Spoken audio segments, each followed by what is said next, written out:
from my deal here. You hear now? Is that better? Can you hear anything now? Yay! Can you hear? Sorry about that, just wasn't quite plugged in. Good enough to the phone. All right, yay! I love it when technological problems get fixed. Now let me go get my notes again. Okay, and I'm back. So welcome to Sundays with Sonya. If you're watching this as a replay, welcome to the replay. Remember that you can swipe and share with your followers. If you would like your team members to be able to plug in live and ask their questions, then you can swipe and share with your followers. And you feel free to just heart it up as we're going through if you are enjoying the scope. Today's scope is going to be on how to ensure class attendance. So one of the things people ask me is, how do I get people to classes? And there are a couple of things to be considered right up front, and one of them is relationship. And this is a relationship business. So network marketing is relationship. So let's say I'm coming up with a list of people to invite for a class, and a bunch of them are maybe church members who I kind of know, and I just shoot them out an email. And I don't really have an established relationship with them. Okay, so let me switch that, and let's say I invite my mom, right? My mom and I have a pretty close relationship. So the chances of my mom saying, yes, I'm going to come to your class and I'm going to RSVP, and my mom saying, not showing up, that's pretty minimal, isn't it? Because of the closeness of that relationship between my mom and I. So just consider that as you're inviting people. Number one, where is my relationship with them? And it might be that we actually have to do a little bit of work on some of these relationships first and reestablish some trust and respect between us both. So as you're writing your list, think, have I touched base with this person just to tell them I care about them and I love them sometime before I invite them to this class? Because otherwise it just feels like you're trying to sell them something and they're like, another class, another thing to go to, right? But if you're in relationship with them, it's much more difficult for them to say, yeah, I'm coming, and then not show up at all, right? So consider relationship, because that is one of the most important things in here, that people know and like us and know that we care about them. That is huge. So if you are sure that your people know that you care about them and that you love them and you have some kind of relationship with them, then certainly we can go ahead and invite those. And the other thing before we get into our list, because I do have a little list here, is just your personal presence. So I want you to consider, this is our business. You are a professional, hopefully, at what we're doing. You're working on being a professional. So as we work on being a professional, how do I present myself when I'm actually going out and talking to people, when I go to church, when I go to the grocery store? I'm not saying you have to dress to the nines and be wearing, diamond rings or anything, but I am saying, am I presenting myself well? Even when I get on these scopes, Saturdays and Sundays are generally, unless I'm teaching somewhere, a pretty relaxed day for me. But when I'm on a scope, I make sure on Sundays I hop in the shower, I put on my makeup, I get on, right? That's good. You guys are glad for that, aren't you? So just think about, okay, look yourself in the mirror and say, how am I presenting myself? How would somebody that didn't ever know me, what would they think of me if they just saw me out of the blue?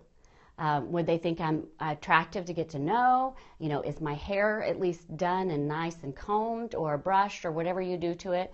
Am I wearing at least neat and clean clothes and that kind of thing? And you guys think that this is probably dumb, right? These are silly things.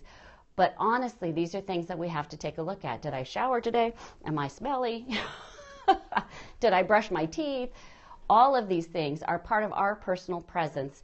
And they will actually, if you up a little bit, whatever your, oh, hello in the woodlands. If you actually up your game a little bit in your personal presentation, whatever that is, then you will attract an upgraded type of a person and you'll attract those relationships.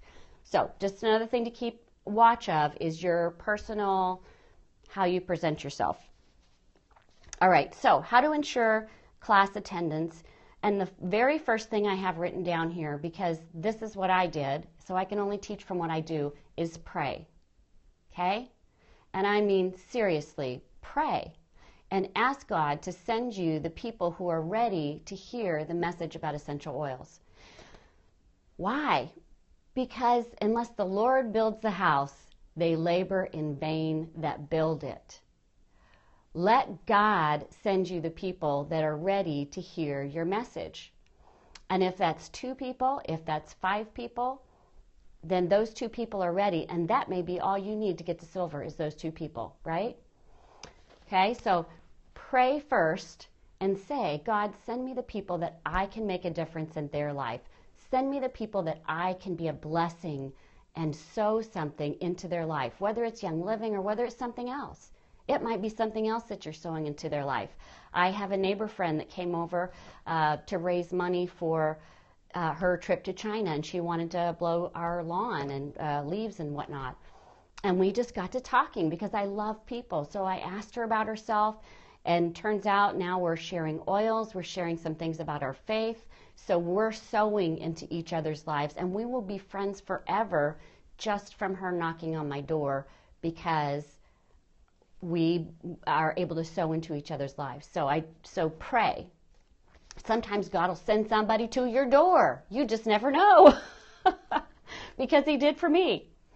All right, so pray, and also I think that will release you when you're in your class from feeling like, I have to sign this person up, and have that desperate feel, because you know if they're there, God sent them, and your job is to be a blessing. So you can be released from anything else, because everything else is in his control, not yours. Okay, so number 1 is pray, if you're writing this down. Number 2, have regular classes. Can I say that again? Have regularly scheduled classes. All the time. This is very important. Russian mommy tell you here, you don't have classes all the time. We're having big problem. Yes, because people want to know that they have some place to take their people. Yes. So when your people come, you want to be sure that you have some more classes scheduled, because at the end of this class, you want to promote for the next class. How do you get people to attend the classes? You have regularly scheduled classes so that they know they have something to go to again, and to bring people next time to the next class. So before your class ends, you have another class to promote for. Now, it can be a basics class, as our friend Skyla did a bunch of basics classes, or it can be a class of some other kind. Many of us have all kinds of PowerPoints we can share with you, all kinds of different classes. We've done classes on the elderly, on the digestive system, on brain health, on all kinds of stuff. So find out whatever interests your people and do a class on that. Number 3, use the 3 email strategy. And if you haven't seen that, I can Facebook it to you or post it. I can't post it on Catch Me with this video, but if I uploaded this to YouTube, I could probably post it with it.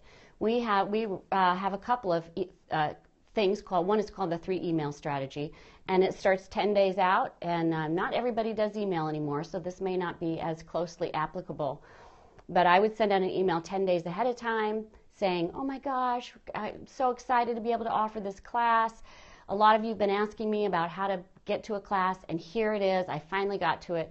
Come to this class. Be sure to RSVP. So you always want to ask them in those emails how to RSVP. And I have these emails written out in my language. You might want to take them and tweak them a little bit to your language. So we will send out that 3 email strategy, but it's a wonderful strategy that hits every single personality type, if you know the personalities. Red, green, blue, and yellow is what we teach, so those are the personalities. Number 4, become a good speaker, right? Become somebody that people like to listen to, somebody that is informed, somebody that is creative, somebody that can tell a good joke and laugh and be comfortable and relaxed. And that takes a little bit of time. So here are some things that you can do to become a good speaker while you're working on your class attendance. Number A, go to classes.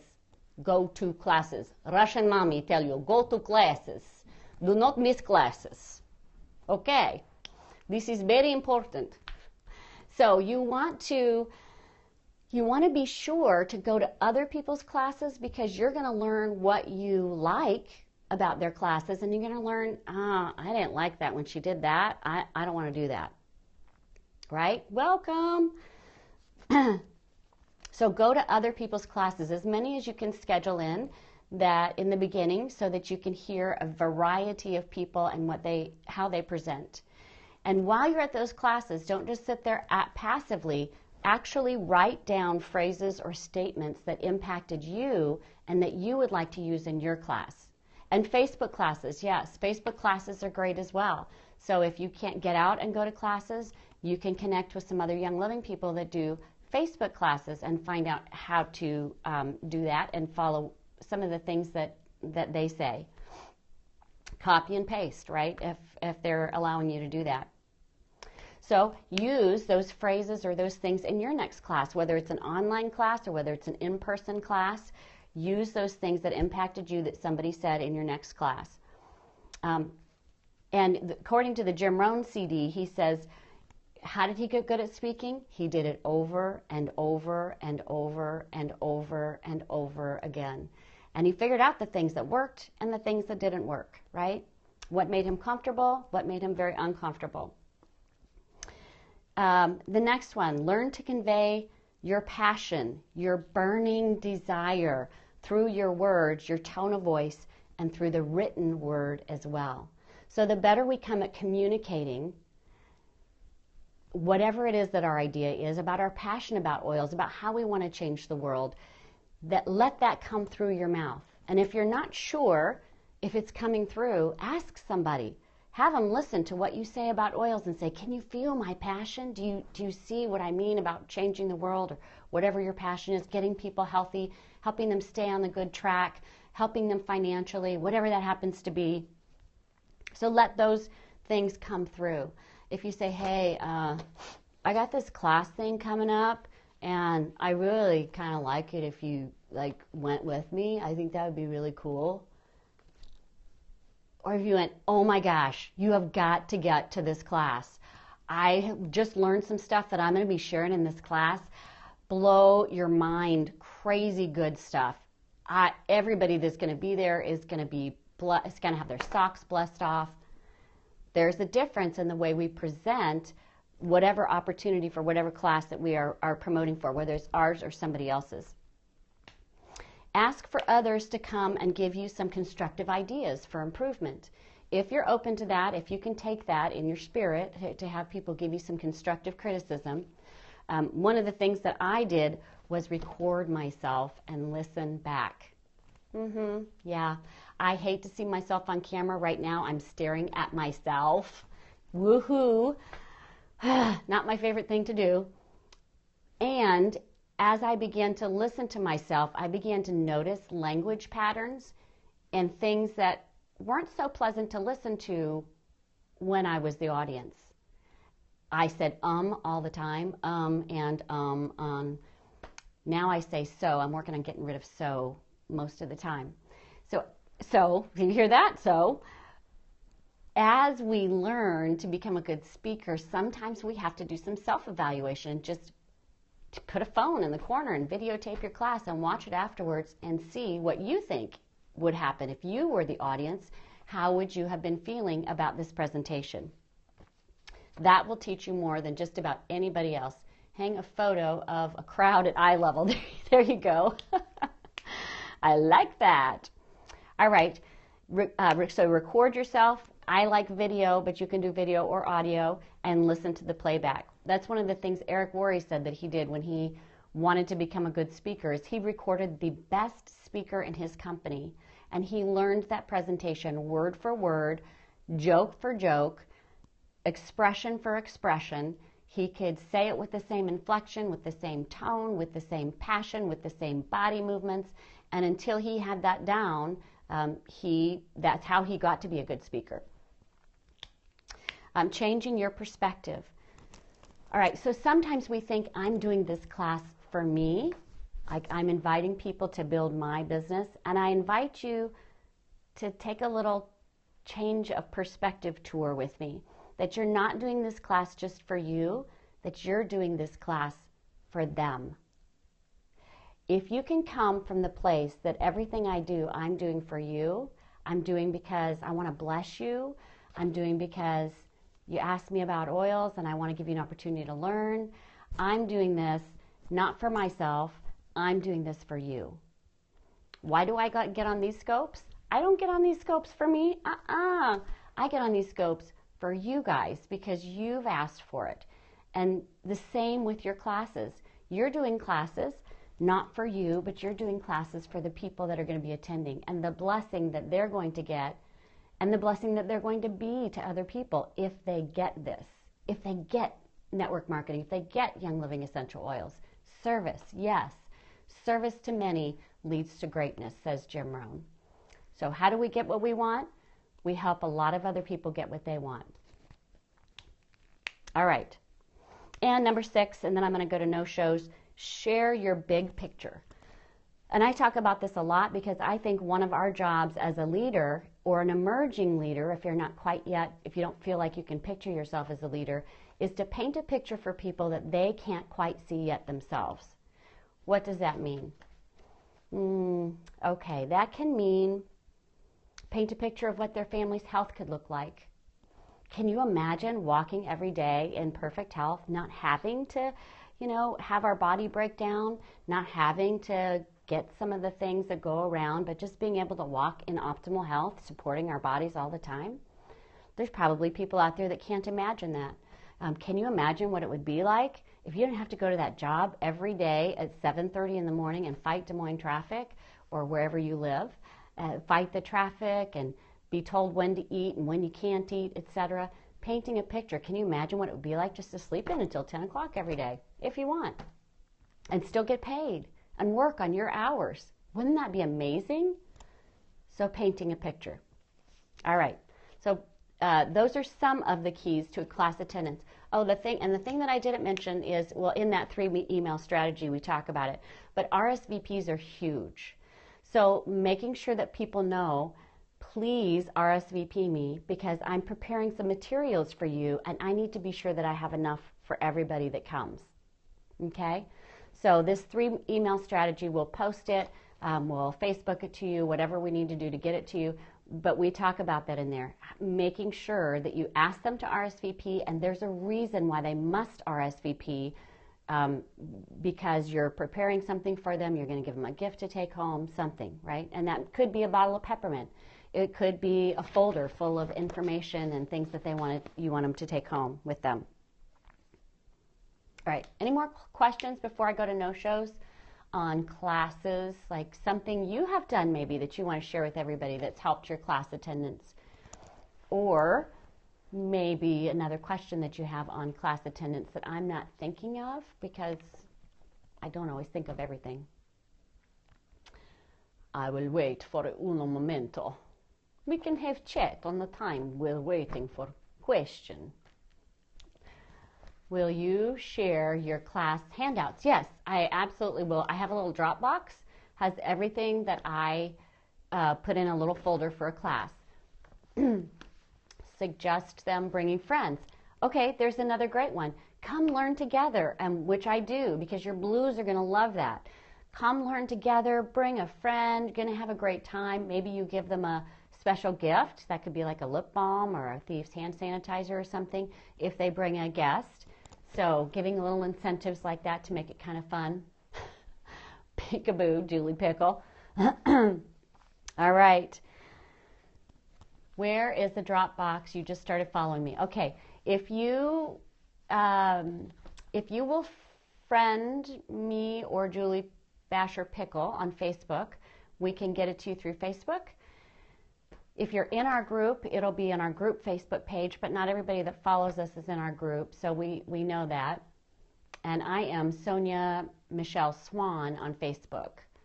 So if I don't accept your friend request right away, what you want to do is just send me a message that'll go to my others box and say, hey, I'm the one on the scope, would you please friend me? Because I get like 20 friend requests a day and half of them aren't in my group, so I'm not really always sure who's really a Young Living member or not. So that helps me out if you'll send me a little message. Okay, so no-shows. Sometimes people get stuck when they've got a group of 10 people, and I'm telling you, if you have a group of 10 people and you invite them all and 8 say they're showing up, you'll probably get 6. Just so you know, and you're not disappointed. There's always somebody that doesn't come because their kid's basketball, or they forgot a birthday party, or something else came up that they feel at that moment is more important. And occasionally, there is a time where maybe most of your people don't show up for some reason. So what do you do about that? Well, first of all, the good thing about no-shows is that when nobody shows up, nobody knows that nobody showed up. This is a good thing, right? You can say, hey, had a great time last night at my house by myself, and love to have another can't wait to have you guys that couldn't make it to the next workshop, right? So that's a good thing. Now, the other thing about no-shows is that I always treat people as if they, of course, were planning on coming and something terrible must have come up. So I will email them and I will say, oh my gosh, are you okay? I have you down here to RSVP last night, and oh my gosh, I've been thinking, was she in a car accident? Are the kids okay? Did you get sick? Is your husband all right? I'm worried about you. Can you tell me what's going on? And usually that will free up that person, right? In the book, How to Win Friends and Influence People, he always talks about how to let people, what's the wording that I want? How to let them graciously get out of a situation. So this gives them a gracious way to say, oh, well, I just forgot. I'm so sorry, etc., right? Without you going, hey, how come you didn't show up in my class last night? Oh, you told me you were going to show up and you didn't show up, right? Okay, that's not going to win us any friends. So this is a gracious way of, oh my gosh, are you okay? I hope everything's all right. Please let me know if I can do anything. Oh, that's great. So you can share with those out of state as well. Yes, which is why we're doing these as well. And then they'll probably say, well, you know what? I forgot. I'm so sorry. And then what do? You go, oh my gosh, I'm so glad you didn't come actually. That's right. You can say, I'm so glad you didn't come actually, because I've got another one next week that I think is going to be twice as good. And that would probably work better for you and me. Now you've just released them. You've just released them to go, oh, okay, she doesn't feel bad, she's not mad at me, and now I'll go to this other class. So that's one way to handle no-shows. And the other way to handle no-shows is after you've asked if they're okay and everything's all right, and maybe they've no-showed 2 or 3 or 4 times, and they keep saying they'll show up, but they don't. So the other way that I handle no-shows is to say, you know what? We've been having such a hard time getting together, you and I. I mean, I know our schedules are just crazy, and I know you want to go to a class because you keep telling me you want to go to a class. How about we just do either a one-on-one, if you guys are comfortable with that, or how about we just do a little class at your house? You pick the time, you pick the date that's good for you, grab a friend or 2, and we'll just get together and talk about oils. Because honestly, you are not going to wait much longer. You are going to want these before wintertime hits. Absolutely. Or whatever is your phraseology. But you kind of get the feeling from that wording how to proceed once they have said they're going to show up to a workshop and then they don't. And it happens to everybody. Every single person is going to invite people that do not show up. Every one of us. I remember one time, I think I was platinum at the time, and I was hosting a workshop at my house, and I was pretty used to just sending out emails now and having people come and bring their people. And this day, nobody showed up. Not one person. And I was doing the little distributor walk, like through the windows, peek through the curtains. Is that car? Are they pulling into my driveway? But you know what I didn't do is I did not promote it like I normally do. I just assumed people were going to show up. So that was my lesson. I'm like, oh, I'm SonyaMSwan, right? Let's talk about getting a little cocky. Of course people are going to show up to my class. Yeah, not so much. I have to do the same kind of promoting as you have to do. And the last thing I want to talk about at class attendance is promoting for somebody else, bringing in a guest to your class. It can be a guest to your home class or a guest to a class that you do somewhere else. It is a lot easier to promote for somebody else than it is for yourself. Even if you are a great speaker, even if you have already mastered personal presence, and even if you already know how to invite, it is a lot easier to promote for a third party than it is for yourself. So it could be a cross-line member. They have no idea who this person is, but you can promote for them. I might promote for somebody in my downline that's going to be there. Oh my gosh, this person, they've just started using oils, is going to be there, and they have already done so much research, and they're such a fun person to be around. You're going to love them. And I had a gal that drove to Minnesota, from Des Moines to Minnesota 3 times. Count them, 3 times. She drove from Des Moines to Minnesota to do classes for a family member 3 times, I want to say. Nobody showed up. What do you do? 3 times. Nobody showed up. She drove all the way 3 hours to Minnesota. Might have been 2 times. But the 3rd or the 4th time she called me, she said, what do? I want to do these classes for my family member, but I can't keep driving up to Minnesota when nobody shows up. So I said, okay, this is what you do. You tell your relative to email the people that have RSVP'd, because they were RSVPing, and tell them that you are going to call them to meet with them on the phone before the class, just so that you can get to know them. Maybe they can share some of their health challenges with you, so that maybe you can direct them down the road, etc. And so she did. She called every one of the people that was going to RSVP and said, hi, I'm so-and-so, and I just wanted to get a chance to meet you before the class and see if there's any questions I could answer ahead of time, make sure I'm bringing the right materials so that you get what you need at the class. And you know what? Everybody showed up at that class. Every single one of them. So we have to get creative sometimes, don't we, about how we are promoting for classes. Any others of you have some great class ideas as we're wrapping this up, or questions about no-shows, or ideas about no-shows? These are the things that I kind of like to do.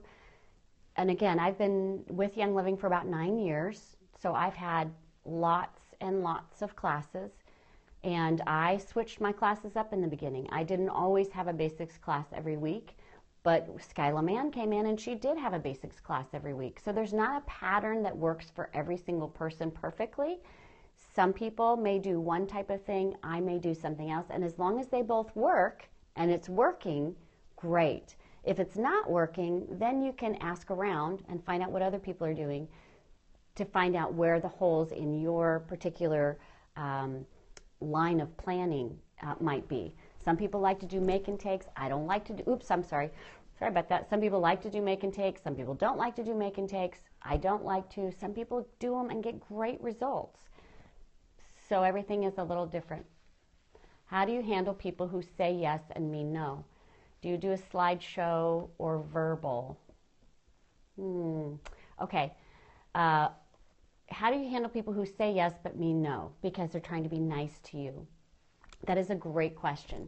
And I just say, you know, Susie, we've been talking for a long time, and I know you keep telling me you want to go to classes, but please tell me honestly, is this really something that you just really don't want to do? Because I don't want to waste your time or my time. I don't want to be one of those people who just calls you and bugs you all the time. So if you really have no interest in oils, just tell me, like on a scale from 1 to 10, where are you sitting? Because I don't necessarily have time to keep following up, because I have other people that are, you know, ready to go, and I love you. I just don't want to be a bother to you.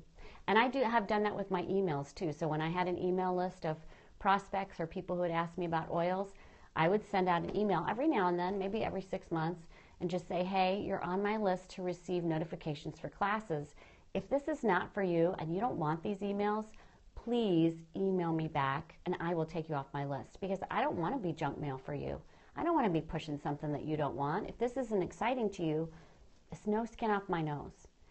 So that's what I would do with people who keep saying yes and keep saying yes, but they really mean no. Sometimes those people just don't have very good boundaries and they're afraid of hurting your feelings. So I just bring it to the forefront. And when I do classes, it just depends whether I'm doing a PowerPoint presentation or not. If I'm doing them in a home, I don't do PowerPoint presentation. I just read off of my notes. And if I'm in a big room where people might have a hard time hearing or seeing, then, and we have the capacity to do a PowerPoint, then I will do that, but not always. I do very large healing oils of the Bible class, oils of ancient scripture classes. Bleep, bleep that out. And most of the time I do not do a PowerPoint. So you can do whatever is comfortable for you and wherever your knowledge base is. Just remember, you want it duplicatable. You want people to sit in your class and go, I could do that. I could read off that thing. Now, if you do PowerPoints all the time and you have people come into your class that don't know how to do PowerPoint, they don't even know what a projector is, and they don't have a projector, and they think, oh my gosh, I could never do a class because I have to have a projector and a screen and a wall, and I don't even know how to do the computer. That could be limiting you from being able to duplicate, if that makes sense. So in the very beginning, as I started working with oils, the other thing that I would do, and I have my handy dandy little oils right here, is I would put on oils before my class. So I'm going to tell you my favorite oils, and then we'll wrap up. So you know my favorite oil is Abundance, right? And I anoint myself with this every single day. It sits right by my computer. Sometimes I anoint my computer, I anoint my phone, I anoint myself with Abundance all over the place. That's one. Number two, I love this oil. It's called Believe. So this one I just dump on my head like this. I put a little bit of Believe on, which I did before I did the scope. If you don't feel like you're conveying the passion of what you want to convey yet, this little Live with Passion bottle is wonderful. We have an oil for that. Yes, we do. It's called Live with Passion. So put on some Live with Passion, or now Light the Fire. That one rocks as well. And then my other two that I kind of pick between, I don't usually wear these both at the same time, but you can. And one is called Magnify Your Purpose, and the other is called Highest Potential. These are two that I also love to smell ahead of time. And then one that I put on, you may not need this, but I feel like I need this from time to time. I like to put on Humility, just because, oh Lord, it's hard to be humble. For those of you that are country music fans, right? No, I put on Humility because that's the spirit that I want to come off of me when I'm teaching. So in the beginning, I made myself a promise. I said, I'm going to learn this business. I am going to figure out how to do this. I am going to learn what works and what doesn't work. I made myself a promise. My children are not going to live in poverty. I made myself a promise. I am going to be a blessing to every person that I meet, whether they join Young Living or they don't join Young Living. I am going to be a blessing. Now, my question to you is, I made myself a promise. Now it's your turn. This has been Sundays with Sonya.